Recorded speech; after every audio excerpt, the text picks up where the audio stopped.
Boa noite, professor. Noite.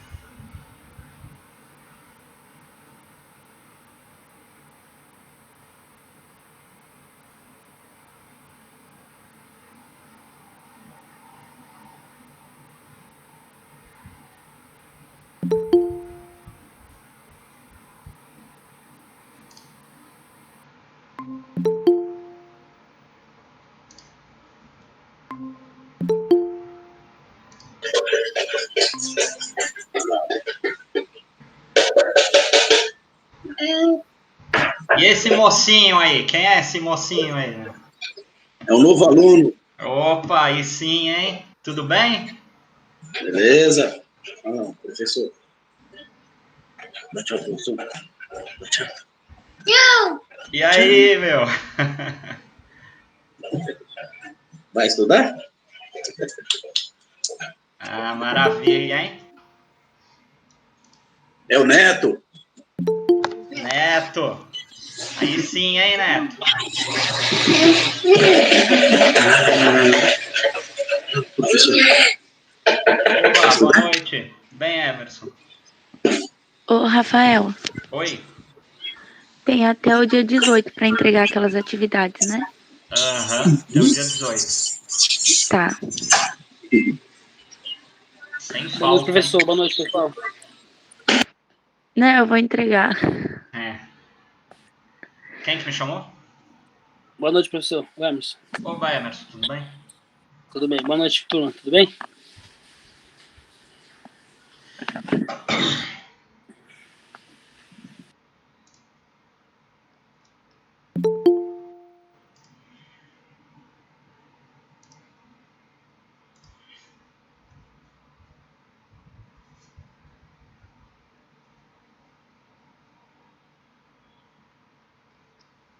Professor, ontem eu não estava conseguindo assistir a aula, cara. Minha internet estava meio zoada, meu.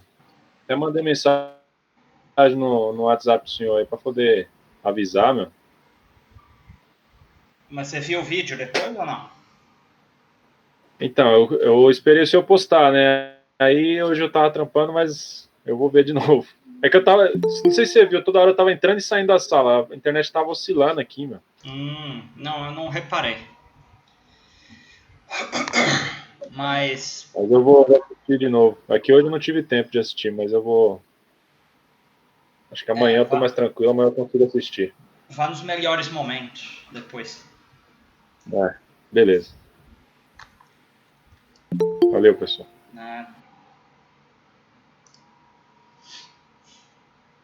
Vocês receberam... Eu mandei ali o link também pelo mural do Classroom. Boa noite. Vocês receberam? Pelo Classroom não recebi não, professor. Não, que o Paulo pediu para pôr lá, eu coloquei, mas...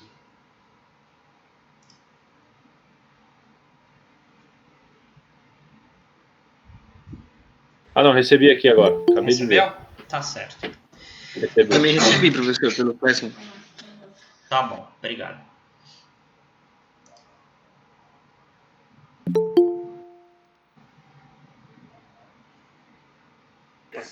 Boa noite, professor. Boa noite.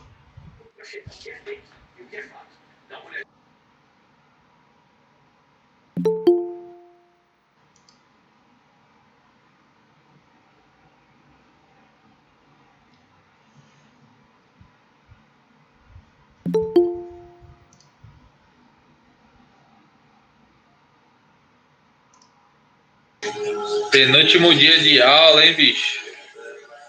Sexta-feira a prova. Aula mesmo hoje é o último, né? Então estouramos. Amanhã é só revisão. Professor, eu vi o exercício que o senhor mandou ali. onde tá os desenhos lá das vigas, das tesouras. Ali é para colocar, tipo, igual o senhor numerou lá, né? 1, 2, o que é, e assim vai, né? Isso. Na Beleza. verdade, é exatamente o mesmo desenho que tem na apostila. E a gente vai ver o capítulo aqui hoje. Não, tranquilo, eu nem olhei na apostila aqui, eu ainda tô com essa digital aí ainda, tem que buscar aí na escola. Eu acho que a digital deve ter esse mesmo desenho também, mas de todo jeito é do capítulo, acho que é 8 ou 9 lá da apostila. Não, beleza, tranquilo. Boa noite, galera. Noite. Esperar encher um pouco mais. Boa noite. Eu vou ficar escondido aqui enquanto isso.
Boa noite aí, galera.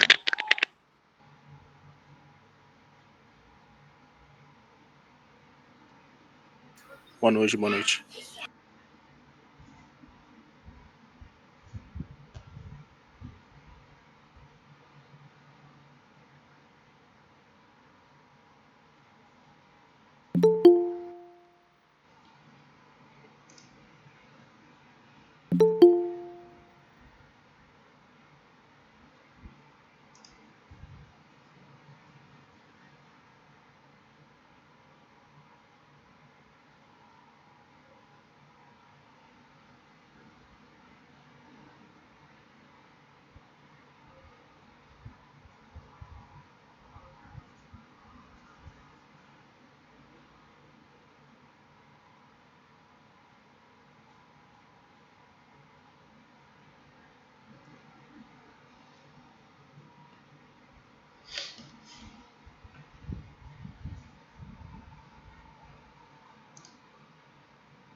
Bom, pessoal, vamos lá então, né? Boa noite.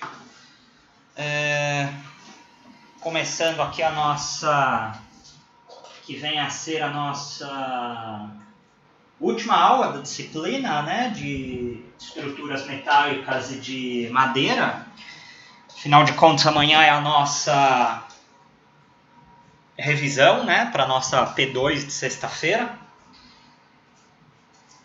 E o assunto que nós começamos a aula hoje é o assunto que nós estamos trabalhando aí nos últimos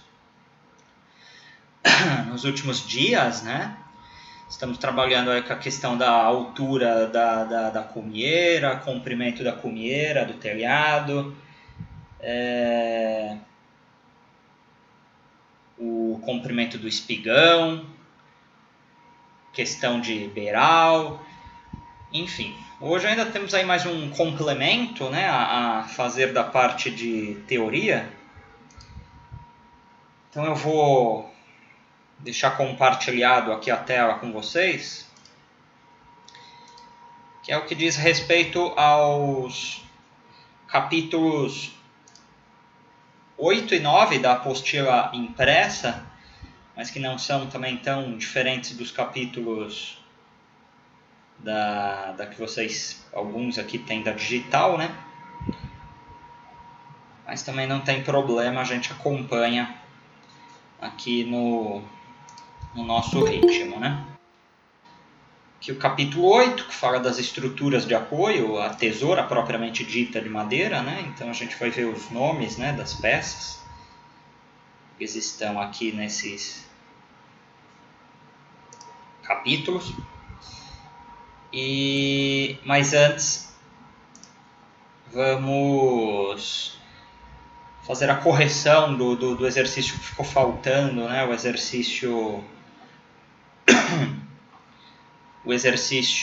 cálculo que ficou faltando de altura, cumieira, espigão, que é o que eu já compartilhei hoje com vocês, né? Coloquei o título aqui de aula 12, e aí que é o nosso número de aula de hoje, né? E nós estamos em cima desse título, começando a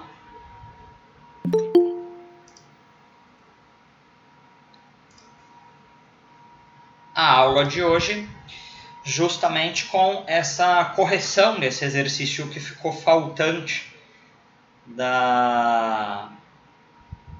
de ontem, né? Então vamos lá, né? Vamos começar por ele aqui. O enunciado era, né? Eu tenho um telhamento, considerando-se já o beiral, você tem em planta 10 por 7,5. Na verdade não, né? O enunciado ele falava de 50 centímetros de beiral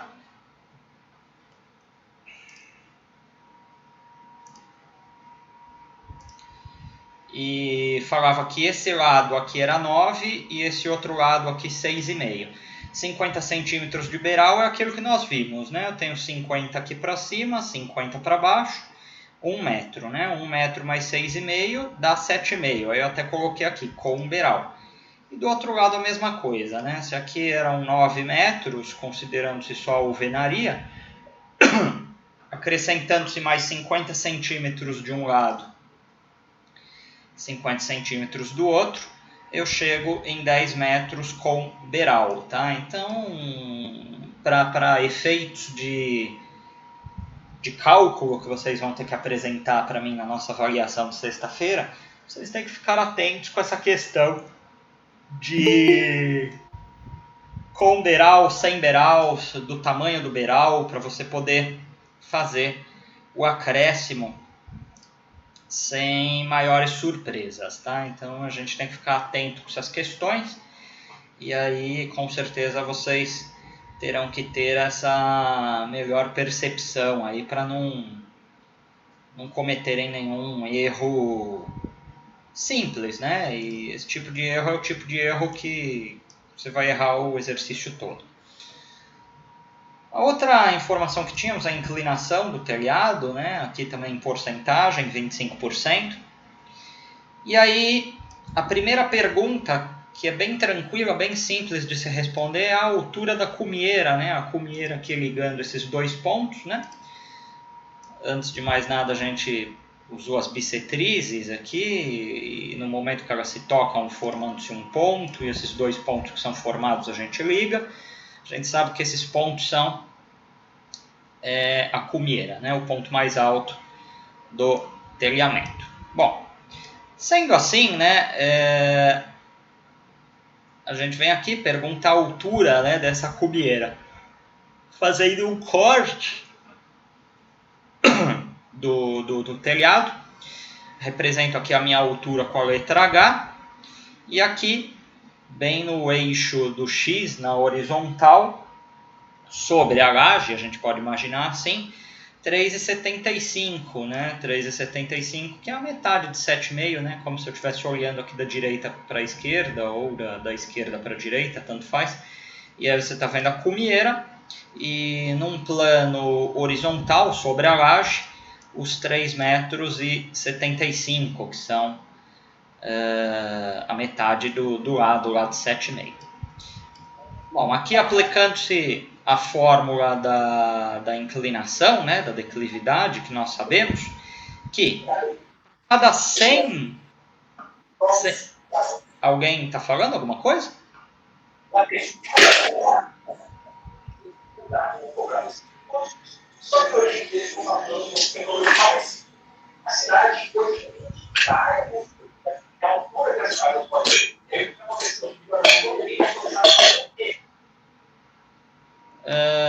Bom, voltando aqui. Sabendo-se que conforme eu aplico a fórmula aqui, o conceito de declividade, né, de inclinação, fala-se o seguinte, né, a cada 100 centímetros que eu ando em linha horizontal, no caso aqui, se a minha inclinação é 25%, eu estou subindo, né, na vertical, no eixo do X, 25 centímetros. Dessa forma, faço uma regra de 3 aqui. Então, se eu estou andando 375 centímetros, transformei essa metragem em centímetros na horizontal, quanto que eu vou subir, né, na vertical?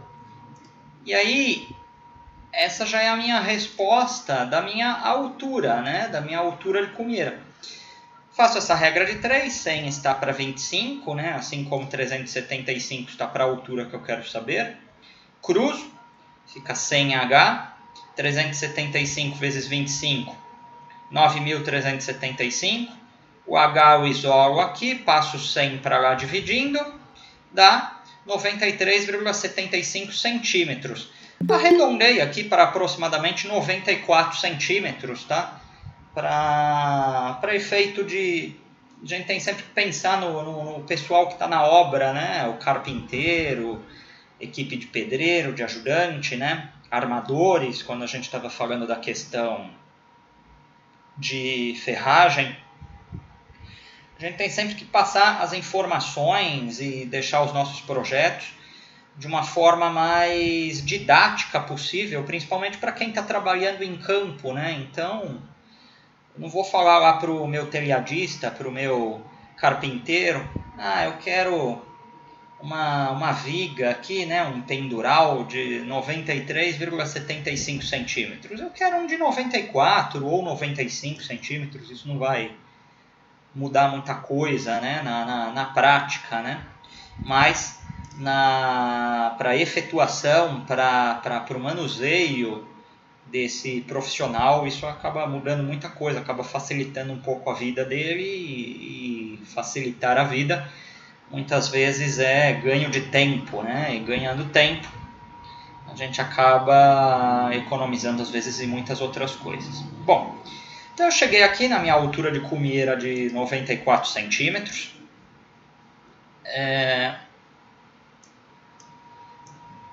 Pintei aqui, né, a cumieira e a altura dela aqui, ó. Esse ponto é exatamente esse. E aí eu parto para a segunda parte, né, do exercício, que é onde eu vou chegar no comprimento do espigão e depois lá por fim no comprimento da própria cumieira.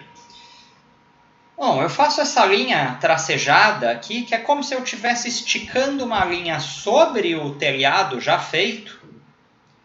E aí eu chamei ela de I, tá? Aqui chamar de I de inclinação.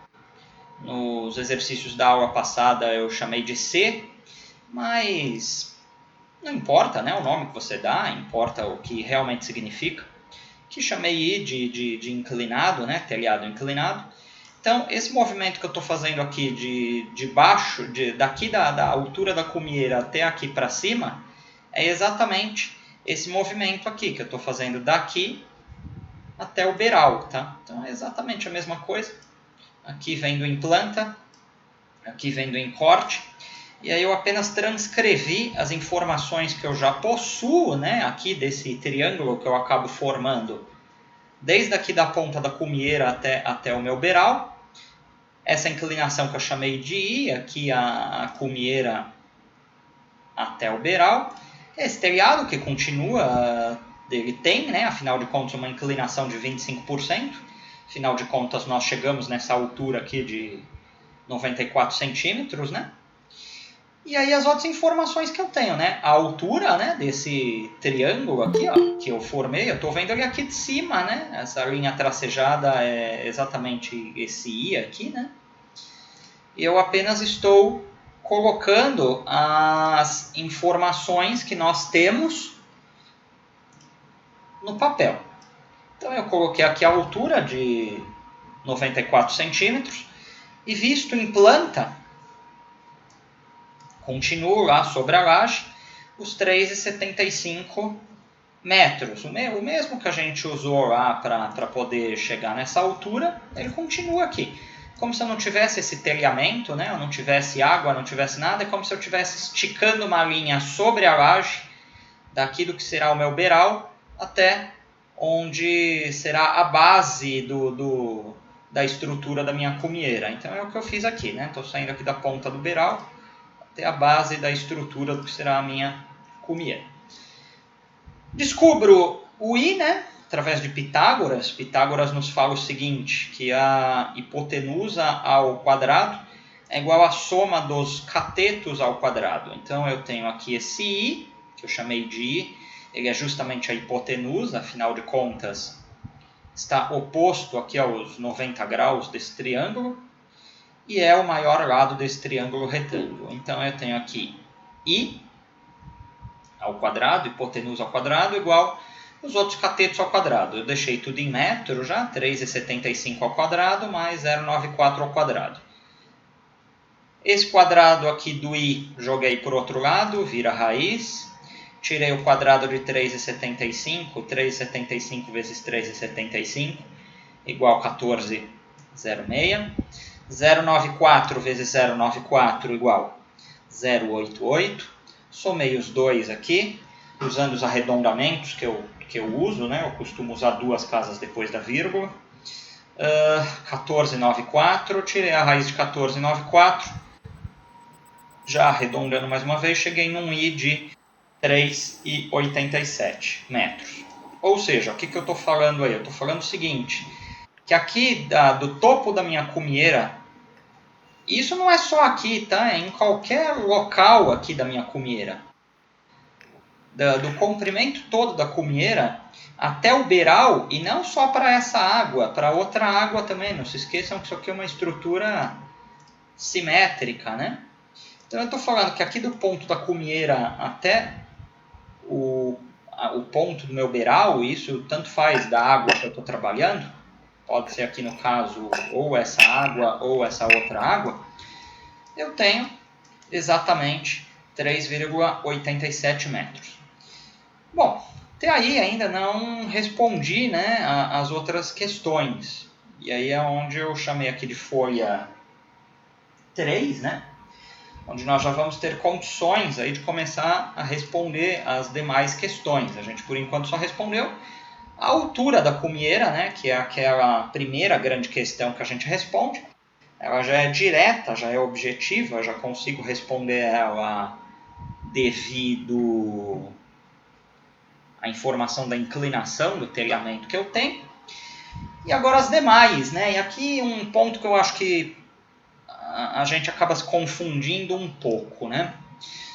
Bom, enfim, eu achei o comprimento aqui, né, desse ponto aqui. Imagina agora você sobre o telhado.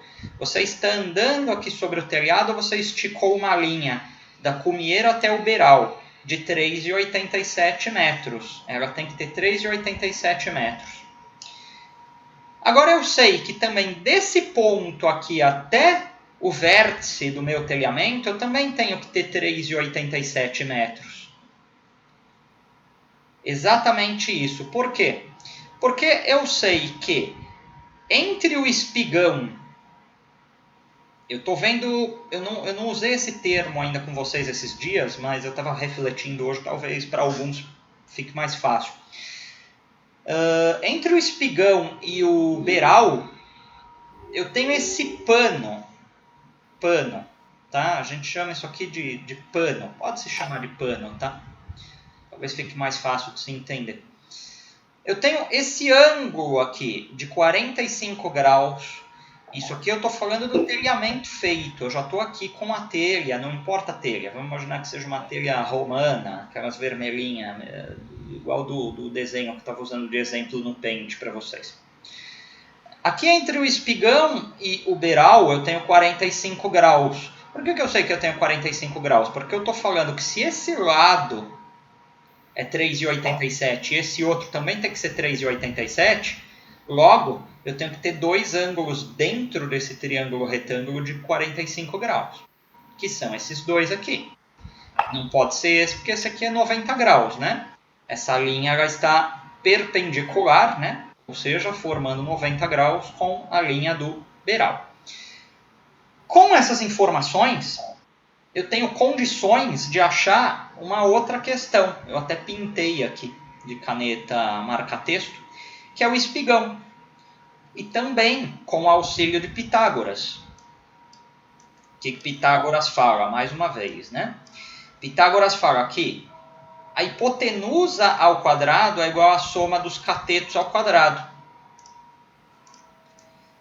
Quem que é a hipotenusa? A hipotenusa sempre vai ser o maior lado do triângulo retângulo e, consequentemente, o lado oposto aos 90 graus. Então, aqui é 90 graus, oposto. Aqui é a hipotenusa, que justamente é o espigão que eu quero saber. Então, E ao quadrado, hipotenusa ao quadrado, igual 3,87 ao quadrado, mais 3,87 ao quadrado. Duas vezes o 3,87. Mais uma vez, por conta de que eu tenho dois ângulos de 45 graus. Um entre o espigão e o beiral, o outro entre o espigão e essa linha imaginária, né? Essa linha aqui ela não existe no telhamento, né? Propriamente dito. A gente sabe que essa linha ela não é imaginária, mas ela é imaginária, mas é como se ela fosse uma trena, né? Eu estou deixando uma trena, uma linha aqui da ponta da cumieira até a ponta do beiral. E se ela estiver perpendicular a esse beiral, o espigão tem que ter 45 graus até ela, tá? Voltando aqui para Pitágoras, né? Resolvendo agora a equação. 3,87 ao quadrado é igual a 14,98.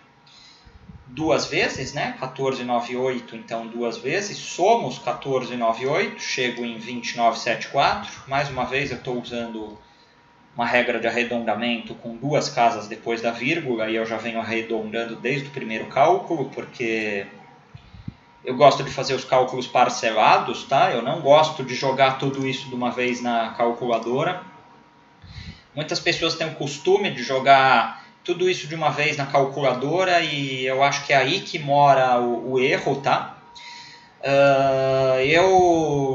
500 anos que eu faço conta, faço cálculo, gosto de fazer, gosto de calcular. Eu faço sempre parcelado, tá? Eu não caio nessa tentação de jogar tudo na calculadora, não. Eu gosto sempre de desmembrar os cálculos, sejam cálculos de qualquer natureza. Bom, enfim, ainda indo aqui do desmembramento, somo, né, um com o outro, 29,74. Já tinha jogado o quadrado aqui da hipotenusa para o outro lado, já tinha virado raiz, né? Então, o espigão ele vai ser a raiz de 29,74, também arredondando. Chego num espigão de comprimento, o meu espigão tem 5,45 metros. Qual espigão? Só esse que você pintou? Não, todos os outros, né? Isso aqui é um telhamento simétrico, então meus 4 espigões têm 5, cada um, né? Tem 5,45 metros, tá? Espigão comprido. E aí, professor, o meu deu 5,47. Ok. Quando eu for para somar, não arredondei aqui 14,98. Eu coloquei 14,9769 mais 14,9769. Aí arredondei para tirar a raiz, que deu 29,95. Aí tirei a raiz dela. Só arredondo só para tirar a raiz. Tá certo? Aí deu 5,47. Isso. O meu também. Ok, gente. Acabei de falar de arredondamento, gente. Olha o tamanho desse negócio aqui. Vocês acham que 2 centímetros mais ou menos faz diferença? Professor, é exato, né? É exato, né? Então você tá na área errada, então. Se você quer alguma coisa exata, você tinha que ir para mecânica de precisão, química, não construção civil. Eu me sinto bem com essa aula aqui. Muito bem, então deixa eu continuar porque eu ainda não terminei, né? Bom, achando-se o espigão, né? A gente tem condições agora de achar a cumieira, né? Que é a última questão que tem. Eu pintei de novo a cumieira aqui, né? E nós já tínhamos achado aqui 3,87. Logo, aqui do outro lado também são 3,87. Se o todo são 10 metros, né? Coloquei aqui até em cotas, né? Talvez fique mais fácil de se entender. Você pega 10 menos 3,87 menos os outros 3,87, eu acho o C. C de cumieira, que é 2,26 metros. Talvez alguns mais, outros menos, de novo pelo motivo de arredondamento. Certo? Não, essa foi certa, 2,26. Muito bem. Perguntas?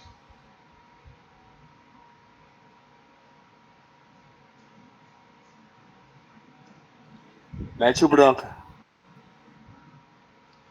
Bom, aproveitem, hein? A nossa avaliação vai ter talvez uns 3 desse aí, viu? Professor, tem uma pergunta. Sim. Qual a diferença de espigão e viga baldrame? Viga baldrame é uma viga de concreto. Espigão é uma parte do telhado. Uma coisa, outra coisa. Tudo bem, então. É que sempre tive essa dúvida aí. É a mesma coisa que você perguntar qual a diferença de... Sei lá, você fala, qual a diferença de sapato e suco de laranja? Qual é a diferença do Corinthians e o Palmeiras? É a mesma coisa. Você está falando de coisas totalmente distintas. Uma coisa é uma coisa, outra coisa é outra coisa. Então tudo bem. Espigão é a parte do telhamento. Viga baldrame é uma viga de apoio, a gente pode chamar assim, que você pode fazer uma parede em cima, enfim. É outra história que foge do que a gente está falando. Certo. Tudo bem. Sendo assim, gente, esse era o exercício que tínhamos ontem, né? Ficou faltando para a correção de hoje. Então eu já vou entrar no que eu preparei para a aula de hoje, que na verdade vocês devem ter visto, é bem tranquilo. Eu ia pôr mais um exercício desse de cálculo para hoje, mas como amanhã na revisão eu vou falar tudo isso de novo, então hoje eu fiz um exercício aqui, eu fiz um questionário bem light para vocês. Coloquei aqui a... Professor. Oi? Só uma dúvida. Nesse mesmo exercício 2, a parte do comprimento o senhor não fez da primeira. Aqui, ó. Esse último aqui, ó. Não, o exercício 2. Ah, do 2, verdade. Deixa eu voltar lá, então. Do 2 a primeira dá 10. Mas deixa eu voltar no desenho, ó. Se bem que a gente não desenhou, né? Não desenhou. Então... Mas dá pra pausar aqui, ó.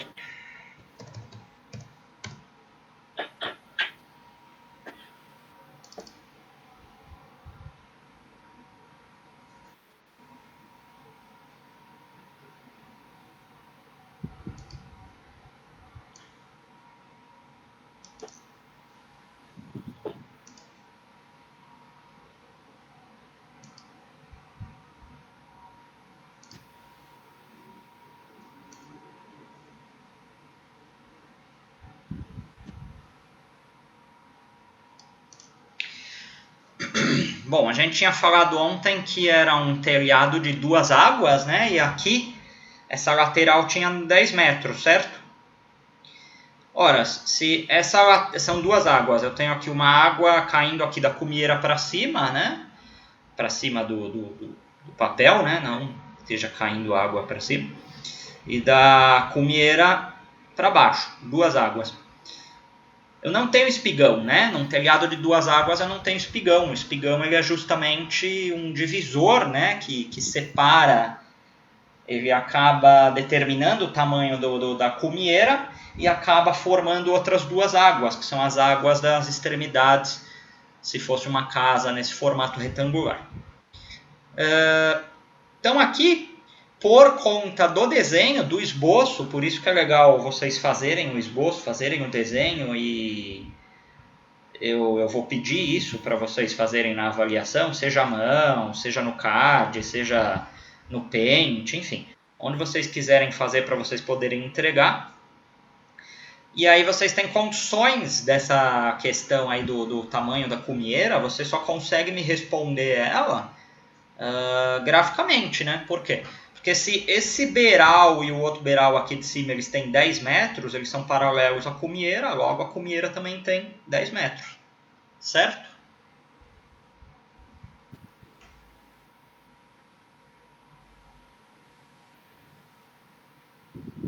Bom, essa é a questão 2 de ontem, né? Que ficou faltando. Então, o tamanho da cumieira. Bom, então, voltando aqui para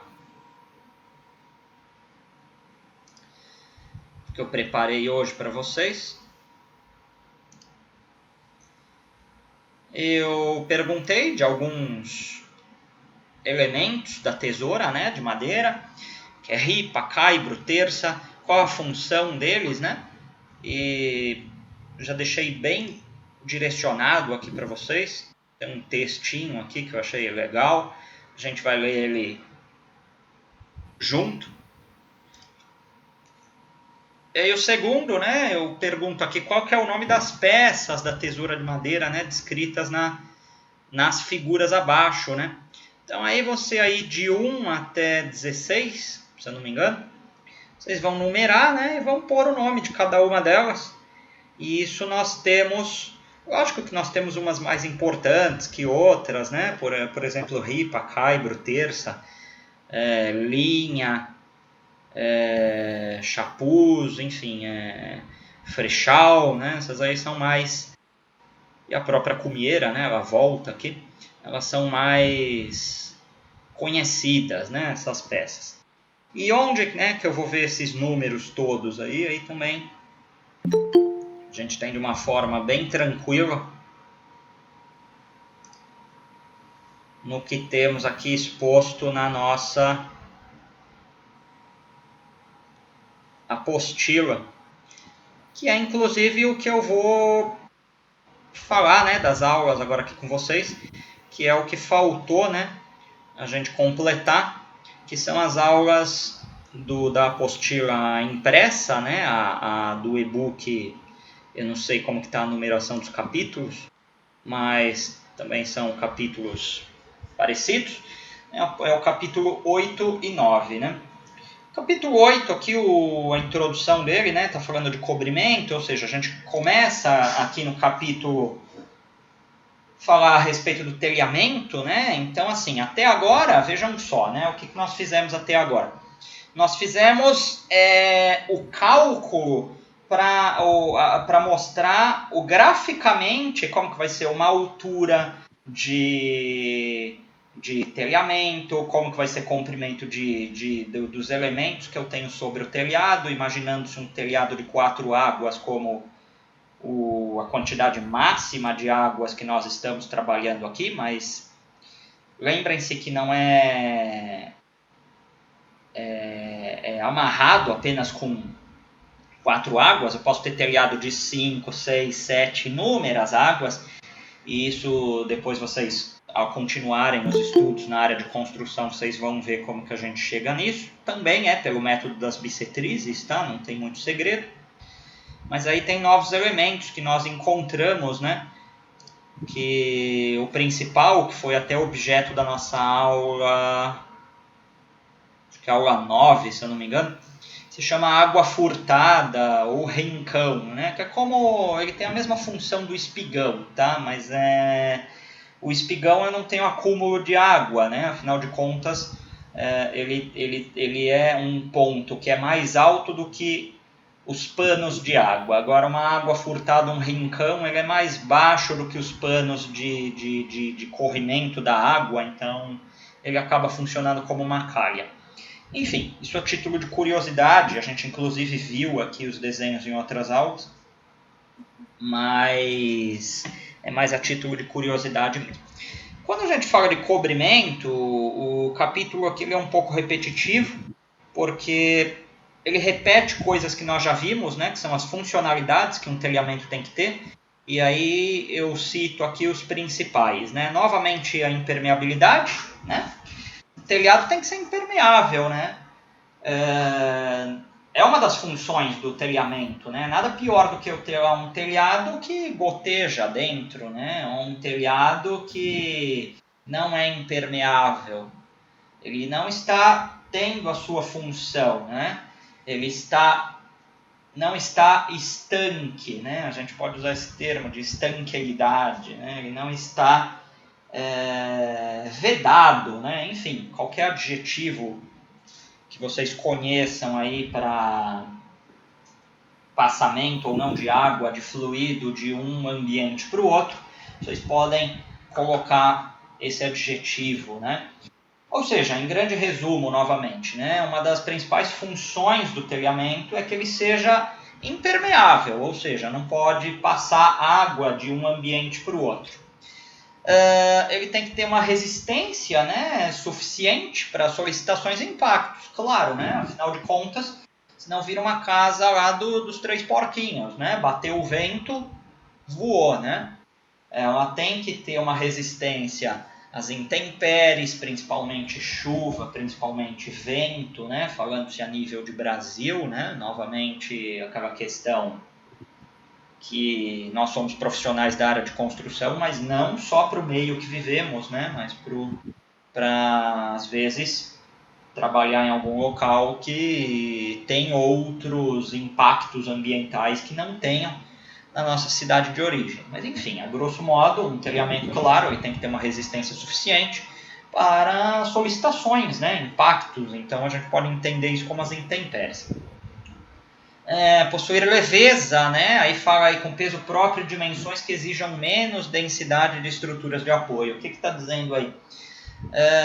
O telhado, ao mesmo tempo que ele tem que ser resistente às intempéries e impermeável, ele também tem que ser leve, né? Não adianta fazer um telhado, ok, eu tenho um material extremamente impermeável, um concreto, faço lá um concreto CP5 lá, faço lá uma laje inclinadinha, como se fosse uma inclinação de telhado. Legal, maravilha, mas super pesado, né? Então, qual a função de eu fazer um telhado pesado, né? Ele tem que ter um peso próprio, né? Dimensões que exijam menos menos peso, menos carga sobre essa estrutura e mantenham as suas funcionalidades principais, que é a impermeabilidade e a última lá, que a gente já bateu bem na tecla, que é a questão do isolamento térmico e acústico. O item D, né, que fala, deve possuir articulação para permitir pequenos movimentos. Isso, toda estrutura, né, as estruturas elas se movem, né, quando a gente passa sobre um viaduto, a gente sente ele se movendo, né, entre os tabuleiros, né, ou seja, entre os panos, né, novamente, hoje eu estou com esse termo na cabeça, mas entre os pontos de eixo a eixo, de viga a viga, de apoio a apoio de um viaduto, é possível vocês verem juntas de dilatação, né? Essas juntas existem justamente para a estrutura se mover, ela se movimentar, né? E não é diferente com os telhados, né? Ou seja, os telhados eles devem possuir, né, articulação para pequenos movimentos. Tanto é que se você vê um telhamento de telha romana, de telha francesa, essas telhas cerâmicas, elas são praticamente soltas, né? Em alguns casos elas são amarradas, mas amarradas mesmo com arame, né? Nada muito espetacular, mas elas trabalham praticamente soltas, né? E essa soltura dessas estruturas é o que garante essa movimentação delas e essa articulação, né, que é citada aí nesse item B. O item E fala ser durável, né, e devem manter-se inalteradas suas características mais importantes, claro, né? Tem que ser um item durável, né? Não é telhamento, não é pintura, né? Que eu tenho que fazer uma manutenção corretiva ou preventiva, aquele assunto que nós já tivemos lá atrás também. Sempre, né? O telhamento é uma coisa mais chata de se mexer, então com certeza a gente tem que procurar trabalhar com materiais mais duráveis, né? E por fim, aquilo que a gente já viu lá na primeira aula de madeiramento, o telhamento ele tem que proporcionar um isolamento térmico e acústico, tá? Espera-se que o telhamento ele tenha um desempenho térmico, um desempenho acústico, de tal forma que não gere a falta desse tipo de questão, né, que esse tipo de elemento deve ter. Certo? Enquanto isso, vou fazer a quebra do vídeo aqui, tá? Se vocês quiserem perguntar,